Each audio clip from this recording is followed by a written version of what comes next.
Tetapi ketika Iran dan Israel, Iran terlibat, pelaku ekonomi global agak nervous, tapi yang terlihat jelas adalah harga minyak. Pemerintah harus menaikkan harga BBM. Ada kemungkinan Fed menurunkan tingkat bunga lebih cepat, ekspektasi yang meleset. Memang kita belum punya suatu blueprint yang kuat. Tentunya kalau kita menghadapi suatu belanja yang katakan jumlahnya sudah bisa kita perkirakan, solusinya kan cuma dua sebenarnya.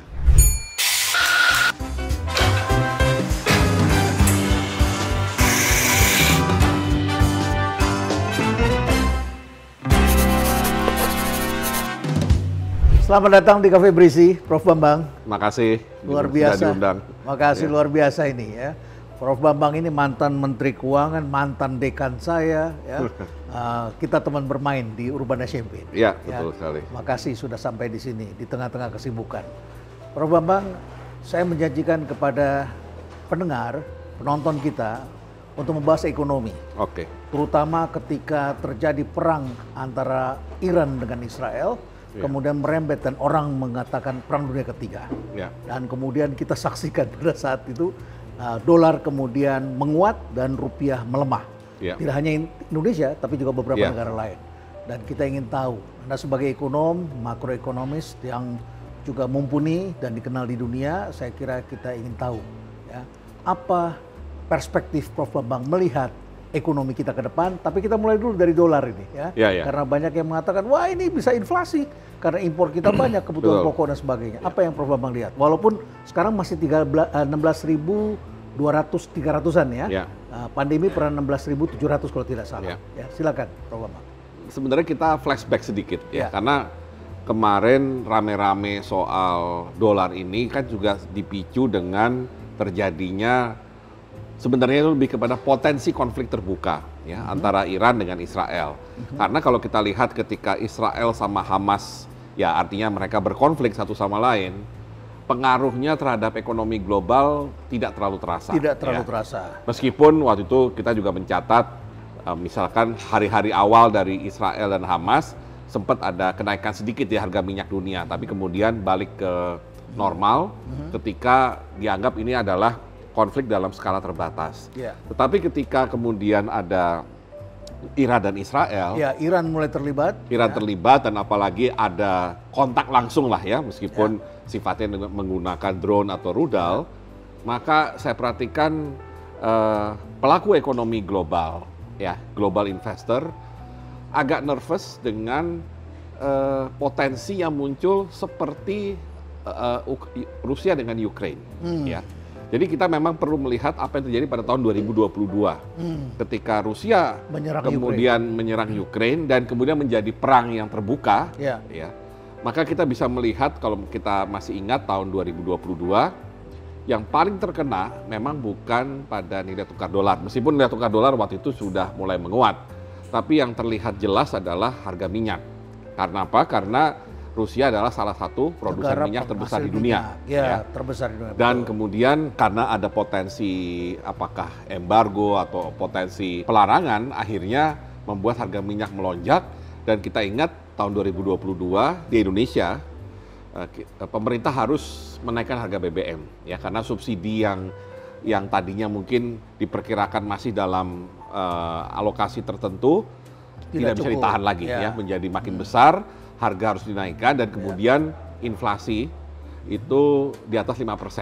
Jadi ketika terjadi kontak antara Iran dan Israel, tampaknya ya namanya juga investor kan, dia akan berusaha mencari posisi yang bagi dia adalah yang terbaik, ya yang barangkali profit takingnya yang paling besar. Sehingga mereka memposisikan seolah-olah Iran Israel ini akan menjadi sesuatu yang lebih terbuka, konflik yang lebih terbuka, lebih langsung, sehingga otomatis yang namanya global investor langsung pergi ke safe haven-nya. Gimana negara seperti Amerika atau Jepang atau Inggris tidak mungkin menggunakan instrumen lain kecuali tingkat bunga yang ditentukan atau diarahkan oleh bank sentral. Itu untuk menarik uang ya? Ya, untuk meredam sebenarnya, meredam permintaan supaya tidak terlalu tinggi. Sehingga akhirnya mereka, karena itu satu-satunya instrumen, maka tingkat bunganya dinaikkan. Nah, mereka naikkan terus, kenapa kelihatan agresif? Karena mereka melihat pada waktu itu inflasinya masih naik. Ya. Nah, ketika kemudian 2023 sebenarnya inflasinya sudah mulai stabil. Artinya dia tidak naik lagi, tapi dia belum turun. The Fed dan dan central bank negara lain belum berani melakukan pemotongan tingkat bunga. Yang mereka berani lakukan adalah kami tidak menaikkan tingkat bunga. Begitu tingkat bunga tinggi terjadi di Amerika atau di US dollar pada intinya, sudah pasti tadi terjadi flight to quality, safe haven. Pulang kampung dolarnya. Pulang kampung buat mereka senang. Nah, buat yang ditinggalkan, outflow kan, termasuk buat Indonesia. Rupiahnya melemah. Otomatis memberi tekanan terhadap rupiah. Nah, jadi memang kalau yang saya perhatikan fenomena yang belakangan ini sampai di atas 16.000 lah yang selalu dianggap sebagai angka psikologis baru. Pertama adalah kelanjutan dari kebijakan tingkat bunga tinggi, di mana sempat ada ini sebenarnya sempat ada ekspektasi ada kemungkinan Fed menurunkan tingkat bunga lebih cepat.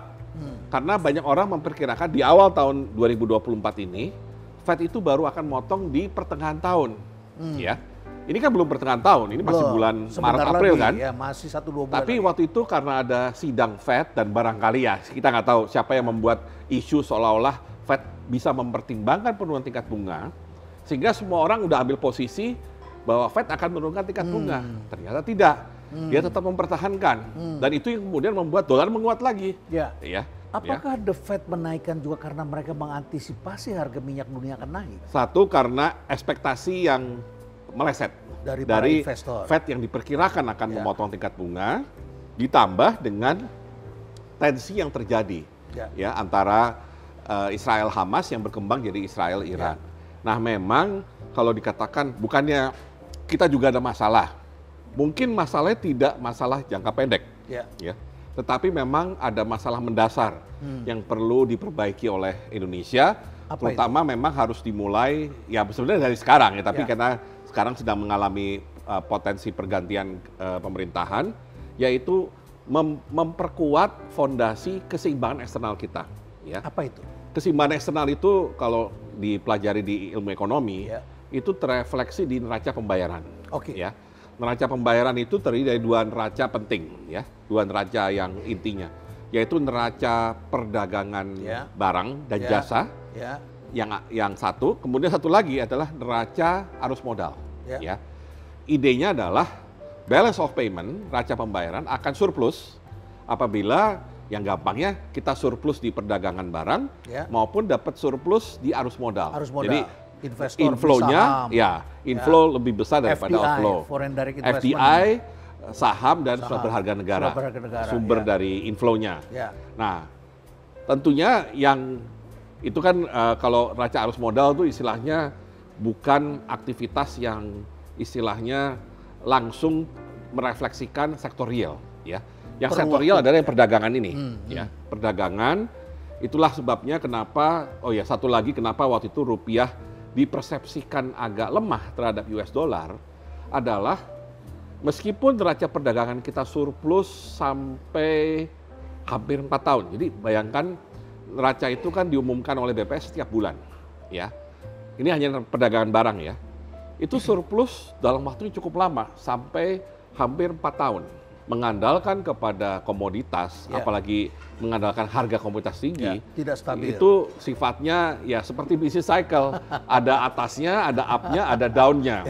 Nah, memang betul, up-nya itu tidak terlalu lama, mungkin kalau saya hitung antara 2022 sampai mungkin pertengahan 2023. Prof Bambang, tapi kan kita ini kan import minyak kita lumayan kan, cukup besar. Berarti kalau importnya itu harganya semakin mahal, beras semakin mahal, tentu juga akan memberikan tekanan, sehingga importnya lebih banyak daripada ekspor kita. Bisa demikian kan? Betul. Bisa turut menekan. Apa yang Anda lihat ke depan akan terjadi? Nah, itu yang terjadi dengan neraca perdagangan kita tadi. Di satu sisi, di sisi ekspornya, ketika kita berjualan, ini kita belum bicara nilai tukar harga komoditas kan turun. Kan kalau kita perhatikan data, 3 produk atau komoditas ekspor terbesar kita itu nomor 1 barang tambang basically batu bara. Yang kedua itu adalah palm oil, kelapa sawit. Perkebunan. Nah, yang ketiga ini sebenarnya menarik karena dia pakai nama industri, yaitu industri metal, besi, baja. Ya. Utamanya adalah pengolahan atau hilirisasi dari nikel. Ya. Tiga ini tuh sangat terkait dengan pergerakan harga komoditasnya, ya.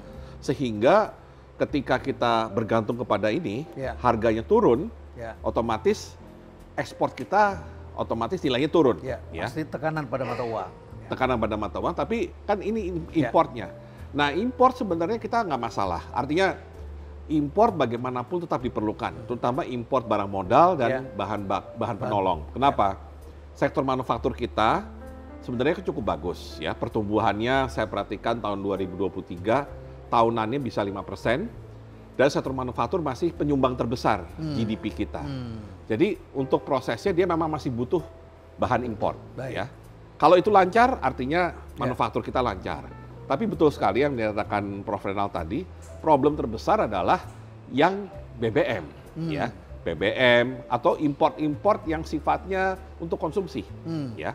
Sebenarnya itu porsinya kecil, tapi gara-gara nilai tukar melemah, dia pasti berpengaruh. Itu membuat selisih antara ekspor dengan impor jadi kecil. Bertekan. Nah, memang good news-nya kebetulan baru keluar kemarin dari BPS yang Maret, ya. Surplus yang Maret, kalau tidak salah bagus ya, kembali bagus ya. Di atas 1, kembali di atas 1. Itu yang membuat rupiah sedikit menguat atau tidak terpreser lagi. Sampai di atas 16,5 begitu ya. Jadi lumayan lah. Tapi satu yang barangkali kurang banyak tersentuh adalah perbaikan di neraca jasa tadi yang selalu defisit. Ya. Jasa ini apa yang dominan? Yang dominan menyumbang kepada defisit, ya mungkin agak surprising bagi banyak orang. Pertama adalah jasa pelayaran atau freight. Ya. Kenapa? Karena kalau Prof. Renald perhatikan misalkan sempat ke pelabuhan, kita mungkin senang ya banyak produk-produk kita diekspor. Mobil diekspor, segala macam diekspor.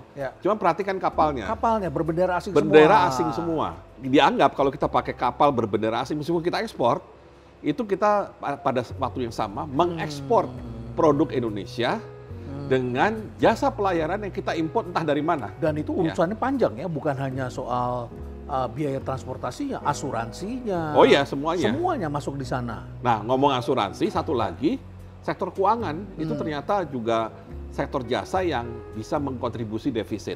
Ya, Pak Renald kan juga pasti tahulah dunia asuransi kita. Mungkin kelihatannya asuransi ini oke, artinya bisa berjalan meskipun penetrasinya rendah di Indonesia.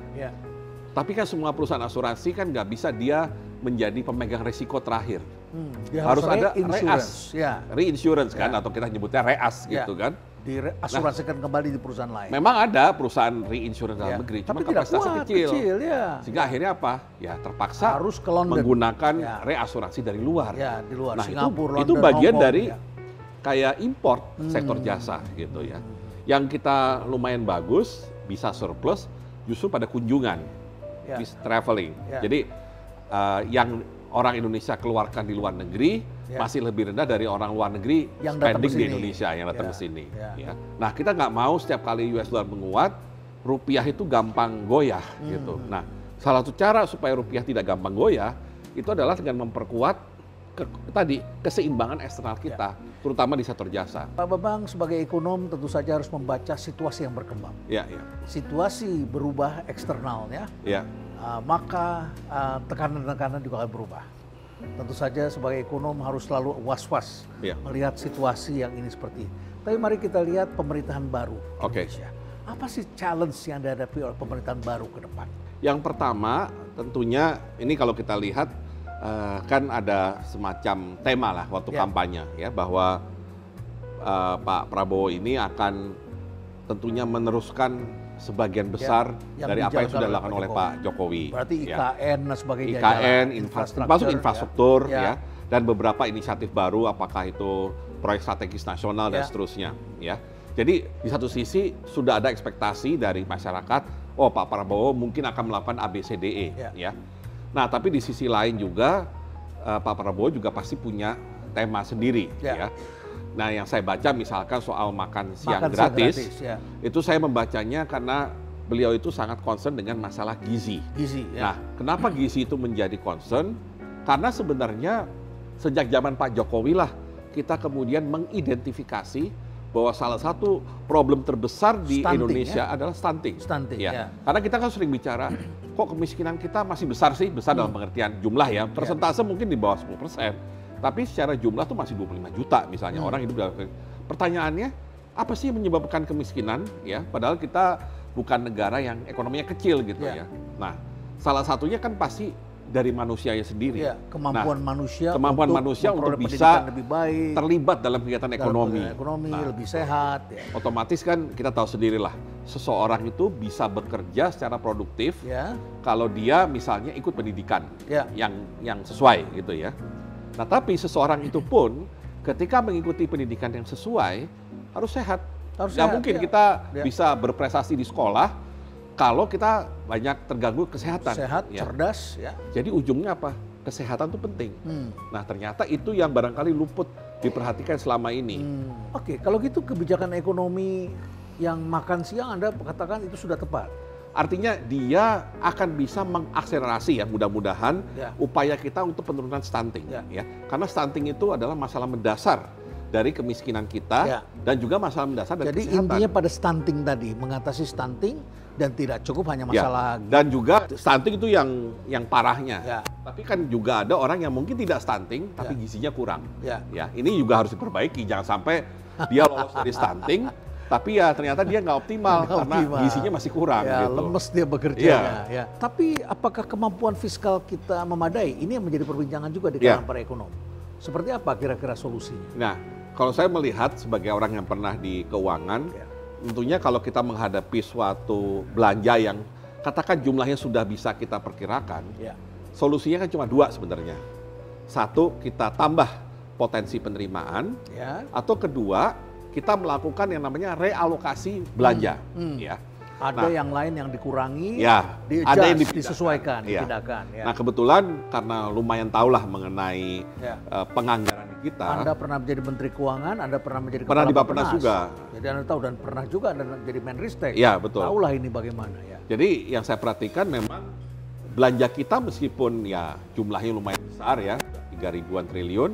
Tapi kadang-kadang banyak yang duplikasi atau ada kementerian mengerjakan sesuatu yang sebenarnya lebih baik dikerjakan kementerian lain. Betul sekali. Ya. Jadi kalau saya membuat misalkan bagaimana kita mencoba menyelesaikan masalah kebutuhan fiskal untuk makan siang gratis, nomor satu adalah realokasi anggaran dulu, ya. Karena bisa saja misalnya di Kemenkes sendiri, kita lihat semua belanja yang terkait dengan peningkatan gizi, ya. Apakah memang programnya sudah tepat? Atau ada program yang sebenarnya ya nggak beda sama makan siang gratis misalnya. Nah, kemudian kita juga sisir yang di kementerian lain. Jadi harus ada nggak yang bisa direalokasikan paling tidak untuk sebagai modal awal lah istilahnya. Jadi direfokuskan begitu ya? Di-refocusing ya, untuk penganggaran. Nah, tapi juga kita menghadapi di sisi lain nih, kita bicara penerimaan, tax ratio, jadi rasio pajak ya, khusus pajak. Ini itu penting, cuma 10%, ya, itu udah waktu yang lama. Dan saya tahu Bu Sri Mulyani berjuang keras supaya itu naik. Tapi memang ada hambatan terbesar, ya. Artinya menaikkan pajak 10% itu kan terhadap GDP, ya. Problemnya adalah ini kalau kita bicara angka rasio, tax ratio ya kita bicara. Tax ratio kan, pembilangnya kan penerimaan pajak ya, khusus pajak ya, di luar bea cukai, di luar PNBP. Penyebutnya itu adalah GDP. Nah, masalahnya kita punya GDP yang bagus pertumbuhannya, ya. Rata-rata 5%, ya. Meskipun banyak orang mengeluh dan memang sebaiknya lebih tinggi, tapi ini kan nambah terus. Penyebutnya nambah terus.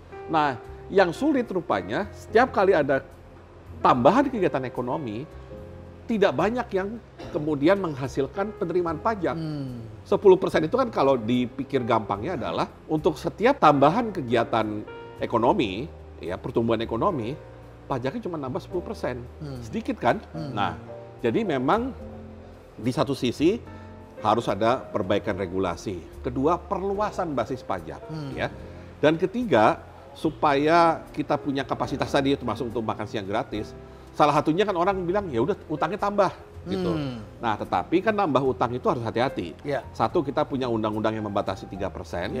Kedua, kita harus hati-hati dengan kemampuan kita membayar cicilan terhadap penerimaan APBN itu sendiri, ya. Ini kan yang disebut debt service ratio kita semacam itu, debt service ratio ya, itu istilah teknisnya. Nah, justru di debt service ratio itu, kalau kita tidak berupaya meningkatkan penerimaan lebih tinggi lagi, maka kemampuan hutang kita juga akan terbatas.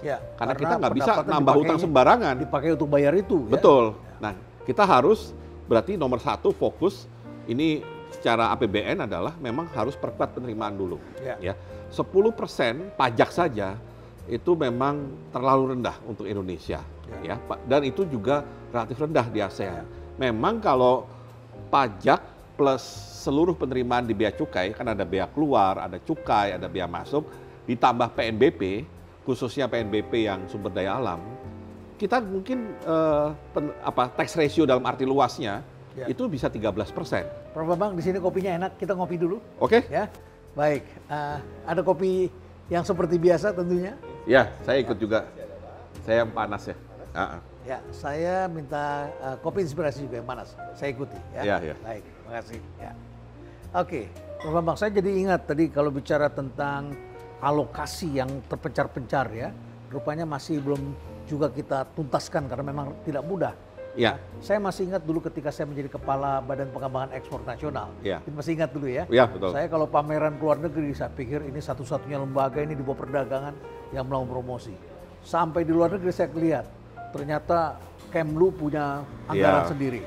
Jadi Kemlu itu ada membawa rombongan, rombongan untuk usaha-usaha kecil promosi di luar negeri. Betul.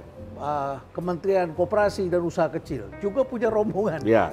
Pengusaha Tanah Abang dan sebagainya di bawah, ini pengusaha kecil koperasi di bawah untuk promosi ke luar negeri. Nggak lama lagi di negara lain saya lihat lagi, ada lagi kementerian lain, Kementerian Perindustrian punya usaha kecil, industri kecil, juga di bawah sama mereka. Industri menengah juga di bawah oleh mereka. Kementerian Perikanan itu juga bawa pengusaha ikan pameran. Semua kementerian itu mempunyai budget untuk promosi, termasuk Kementerian Dalam Negeri, punya juga untuk membawa pameran. Memang lepas-lepas ya, di semua kementerian ada program yang sama. Sehingga saya pikir pantas budgetnya kecil-kecil. Betul. Tidak bisa menggarami laut dengan budget yang kecil. Seperti itu barangkali. Contohnya tadi Pak Renald sudah ngangkat yang menarik, UMKM. Kita semua tahu lah, UMKM memang sendi perekonomian kita yang sangat penting. Mereka tidak hanya menghasilkan output perekonomian yang besar, tapi utamanya adalah menciptakan lapangan kerja yang juga luar biasa besar. Jadi sangat wajar kalau pemerintah memberikan pemihakan, memberikan dukungan penuh. Cuma cara memberikan dukungan penuhnya itu yang kurang tepat. Salah satu tadi ya kalau tanya, apa sih yang harus menjadi PR utama dari pemerintah baru? Merapikan ini. Merapikan alokasi anggaran dan juga harus sesuai dengan perencanaan yang kita buat. Kenapa? Perencanaan itu dibuat tujuannya supaya kita punya pertumbuhan ekonomi yang tinggi, mengurangi kemiskinan, mengurangi ketimpangan. Tapi kalau dalam prakteknya, dalam penganggarannya kemudian terjadi deviasi dari perencanaan yang awal, akhirnya tadi kita mau menuju ke sana, akhirnya nggak sampai-sampai.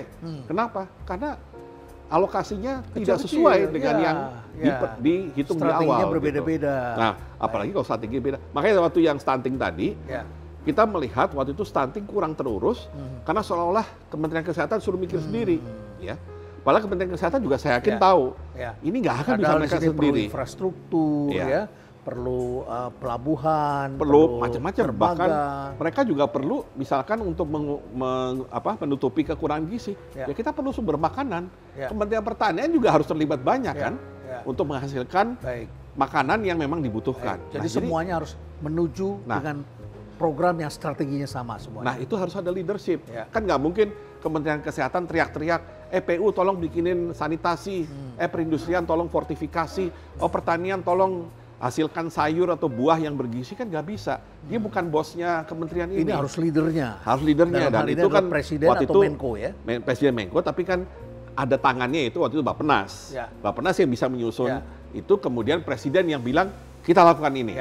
Prof. Bambang, waktu kita sekolah di Illinois dulu, Anda masih ingat dulu yang sangat populer itu di era kita itu adalah sekolah belajar tentang human capital economy. Human capital economy, dan tentu saja pendidikan juga penting. Apalagi kita menuju Indonesia emas. Apa yang Anda pikirkan untuk mengajukan pendidikan ini dan seberapa penting ini kita? Ada stunting, tapi tentu ada masalah ini. Kondisi kita hari ini sebenarnya menarik, tapi juga sangat challenging. Kenapa menarik? karena kita sedang menikmati yang dikatakan oleh kolega kita di Fakultas Ekonomi, dividen, demographic dividen, atau kita nyebutnya bonus demografi, ya. Dan ternyata bonus demografi itu bukan hanya sekedar statistik, ya. Ada suatu tren yang menguatkan bahwa negara yang berhasil mengelola bonus demografinya itu adalah tiket menjadi negara maju. Dan itu sudah dilakukan keluar dari jebakan kelas menengah. Jadi si dividen, demographic dividen itu semacam alatnya, semacam environment yang harus ada. Dan itu sudah dilakukan dengan sangat baik oleh Jepang, oleh Korea, dan mungkin belakangan akan China. Israel? Ya, Israel mungkin kecil lah ya, negara kecil. Kita lihat negara yang penduduknya agak complicated lah ya. Karena kalau enggak nanti kita menuju Singapura atau segala macam yang relatif kecil. Relatif mudah ya. Jadi kita bicara negara yang boleh dibilang sukses ya. Bahkan Korea itu boleh dibilang yang paling sukses dari semua negara yang berhasil keluar dari menengah karena di waktu yang diambil sangat cepat ya. Nah, jadi kuncinya adalah kita harus bisa mengelola demographic dividen ini. Ini harus berkualitas. Berkualitas. Nah, kalau kita bicara tadi human capital, otomatis kan pendidikan dan kesehatan. Jadi menurut saya sangat tepat kalau kita fokus di kesehatan, karena itu akan menciptakan sumber daya manusia yang sehat, yang bisa ikut pendidikan dengan baik, dan kalau masuk pasar kerja bisa menjadi pekerja yang produktif. Jadi strategi untuk education itu terpisah atau embedded dengan kesehatan? Kalau saya melihatnya embedded. Jadi artinya kesehatan pendidikan itu menjadi paket utama untuk penguatan human capital ya. Soal nanti humannya mau diarahkan ke misalkan untuk teknologi digital, menguatkan STEM ya dan segala macam itu kan strategi untuk kekiniannya. Artinya melihat strategi yang ada kita arahnya ke sana. Karena memang industrinya menuju. Tapi kan kita nggak bisa utak-atik, nggak bisa bilang nanti kita akan ciptakan sekian digital talent kalau basic education dan basic health-nya ini tidak memenuhi syarat. Jadi ini memang harus kita bereskan dulu ya, suka tidak suka gitu ya. Dan memang harus ada pemihakan terhadap pendidikannya, misalkan wajib belajar ya sudah wajar kalau 12 tahun misalkan ya, paling nggak sampai high school. Kemudian bagaimana universitas kita juga tidak menekankan kepada kuantitas, tapi sudah mulai kepada kualitas. Kualitas tidak hanya masalah riset atau masalah apa. Kemampuan universitas menghasilkan lulusan yang bukan siap latih. Ya, itu yang dikeluhkan oleh industri. Universitas itu kadang-kadang melahirkan lulusan yang siap latih. Ya, kita nggak punya uang untuk ngelatih lagi. Maunya yang siap pakai, siap kerja. Kalau di pendidikan yang saya perhatikan kita masih sangat kurang adalah di vokasi. Di kejuruan. Itu karena kurang ya kita sangat kurang. Sangat kurang dalam pengertian pertama persepsi. Masyarakat yang masih melihat gelar maunya semua ya, dan gelar sarjana. Dan seolah yang masuk vokasi itu kelas 2. Ya. Padahal kita lihat loh kalau mau jujur banyak pengusaha kita yang mungkin mulai dari UMKM tapi sekarang tidak UMKM lagi. Itu sebenarnya basicnya dari vokasi, skill. Apakah yang bikin kafe seperti ini gitu ya atau yang misalkan kalau saya lihat di luar negeri di Australia itu banyak yang bisnisnya plumber, kemudian yang beresin kunci gitu ya. Nah itu kan bisnis yang kelihatannya sepele dan tapi besar gitu. Swiss, Austria itu negara-negara yang kuat di vokasi. Betul. Dan mereka menciptakan satu aspek yang Indonesia juga masih kurang, entrepreneurs. Baik. Gitu. Anda juga menjadi ahli ekonomi yang berbicara tentang ekonomi geografi, ekonomi ada kota, desa, perencanaan kehidupan. Apa yang Anda lihat sekarang kota-kota semakin maju seperti ini? Saya kalau dulu pergi ke Ambon sepi, sekarang Ambon ramai. Betul. Malang padat, sudah menjadi kota besar. Cirebon menjadi kota besar. Saya pergi ke Manado macet, kotanya makin besar. Sudah menjadi seperti Greater Jakarta. Apa yang Anda lihat penduduk ini perbedaan? Kebetulan itu mungkin kalau kita lihat bidang ilmunya secara teknis akan disebut spatial ekonomi. Spatial ekonomi. Ekonomi yang berbasis kepada wilayah space ya. Nah, yang menarik adalah fakta yang barangkali banyak orang juga belum sadar, yaitu statistik yang menunjukkan hampir 60% penduduk kita itu tinggal di daerah perkotaan. 60%? 60%. Harusnya lebih efisien sekarang. Lebih efisien, tapi kan otomatis itu membuat kota makin padat. Persoalan kota. Karena kota-kota makin padat, otomatis kebutuhan basic infrastructure dasar di kota, ya harus bisa memenuhi orang yang pindah ke kota tersebut. Kereta, pengolahan sampah, pendidikan, rumah sakit, semua yang basic itu harus dibereskan. Dan memang kita terus terang belum punya suatu blueprint yang kuat. Karena kita terus terang kita berangkat kan dari negara yang agraris, rural, sektor yang dominan pertanian. Sebenarnya waktu Orde Baru sudah ada pergerakan, yaitu dari pertanian kita beralih ke manufacture. Dan manufacture itu pasti identik dengan perkotaan. Kan nggak ada pabrik yang lokasinya di rural, banyak kan di perkotaan. Ini data lain yang barangkali orang kaget. Karena biasanya kita hafalnya kota terbesar di Indonesia dari segi jumlah penduduk, 1 Jakarta, 2 Surabaya, 3 Bandung, 4 Medan. Sekarang nggak begitu ceritanya. Sekarang bagaimana? Nomor 1 memang Jakarta masih. Nomor 2 ini tight, artinya hampir sama antara siapa? Surabaya masih ada di situ, Bekasi. Bekasi itu kota besar. Bekasi, Depok, Tangerang. Nah, dan studi dari World Bank sudah menunjukkan ada korelasi positif antara peningkatan urbanisasi dalam persentase terhadap pertumbuhan PDB per kapita. Dan penurunan kemiskinan tentunya. Otomatis, tapi yang kita lihat adalah paling tidak urbanisasi itu sumber pertumbuhan. Kan kita sekarang nih, barangkali ada sebagian yang masih kecewa, kenapa sih tumbuh cuma 5%? Problemnya adalah kita butuh sumber pertumbuhan baru. Dan salah satunya tuh mungkin kalau kita menata kota dengan baik. Kenapa misalkan studi World Bank itu menunjukkan sesuatu yang menarik. 1% urbanisasi di Indonesia itu akan meningkatkan PDB per kapita 4%. Not bad lah, artinya paling nggak kota itu berperan positif. Tapi ketika hubungan ini kita taruh di Thailand, itu 7 angkanya. 7%. Ya. China 10%. Apa penyebabnya mereka bisa tinggi? India 13%. Apa artinya? Kita berarti belum menata kota kita dengan baik. Dengan infrastruktur yang lebih dengan lengkap, infrastruktur yang cukup, kehidupan yang lebih baik. Dan membangun hubungan dengan kota sekitarnya juga dengan lebih baik gitu. Di satu pihak saya merasa ini mengerikan. Kota itu mengerikan, desa itu friendly. Desa itu tempat udara bersih, air bersih, pangan bersih, sehat. Dan kita baru saja juga membangun desa, berarti kita harus sekarang juga memikirkan keseimbangan. Artinya desa tetap penting, bagaimanapun di masa depan kan kalau kita bicara ketahanan, pangan, ada 3 yang penting kan, food, energy, water. Dan otomatis kalau food, kita nggak bisa lepas dari sektor pertanian dan tidak bisa lepas dari rural. Anda adalah mantan Menteri Keuangan, Anda pernah jadi Kepala Bappenas, Anda jadi Menteri Ristekdikti, Anda pernah menjadi pejabat di IDB, dan Anda pernah menjadi dekan di Fakultas Ekonomi UI. Tentu Anda bisa melihat ini secara komprehensif. Melihat kebutuhan bangsa ini ke depan, apa yang kira-kira perlu dipersiapkan oleh seorang menteri yang di bidang ekonomi? Yang pertama tentunya stabilitas fiskal tetap harus dijaga, dan itu yang paling penting. Karena itu yang bisa menciptakan semacam trust atau kepercayaan dari investor. Kan kita investor tidak hanya di saham yang sifatnya private sector, tapi juga di surat berharga negara yang kalau ada tekanan juga akan merepotkan kan dari segi pengelolaan fiskal. Jadi nomor 1 adalah stabilitas tetap harus dijaga, tetapi kita dengan stabilitas itu harus mulai mencari ruang di mana kita bisa melakukan percepatan pertumbuhan. Nah, untuk bisa mendorong percepatan pertumbuhan, kita perlu resources. Resources tentunya kita bisa harapkan datang dari private sector, dalam maupun luar negeri.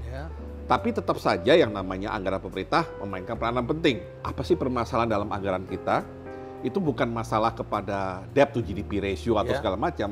Nomor 1 tetap kalau saya pakai indikator sebagai yang paling penting, tax ratio. Tax ratio adalah hal pertama yang menjadi asal muasal dari solusi untuk mencari ruang pertumbuhan baru tadi.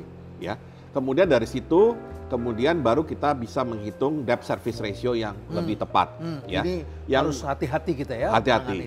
Dan kemudian berikutnya kita menghitung debt to GDP kita, yang sering menjadi acuan defisit. Kenapa? Karena dari situ kita bisa menghitung kira-kira kita punya ruang fiskal seberapa. Jadi memang belum dihitung. Enggak, artinya ini kalau kita melakukan perubahannya itu harus urutannya kira-kira seperti itu. Harus balancing ketiganya ini. Jadi kalau kita mau misalkan kita mau naikkan debt to GDP, kan misalkan sekarang di bawah 2%, katakan menuju 2,5% atau 2,6%, itu harus dipastikan debt service ratio kita itu memang pada angka yang sustainable. Jangan sampai kita tambah hutang. Karena penerimaan yang makin besar. Jadi kalaupun kita berhutang, kita udah tahu bahwa kita punya kemampuan untuk membayar tanpa mengorbankan terlalu banyak ruang fiskal. Karena tugas seorang Menteri Keuangan adalah menciptakan ruang fiskal. Nah, menciptakan ruang fiskal nggak gampang karena banyak pengeluaran wajib. Ada bagian mana yang kira-kira masih bisa digenjot ya kalau pajak? Basis pajak sebenarnya yang paling utama adalah kepatuhan dulu. Kepatuhan.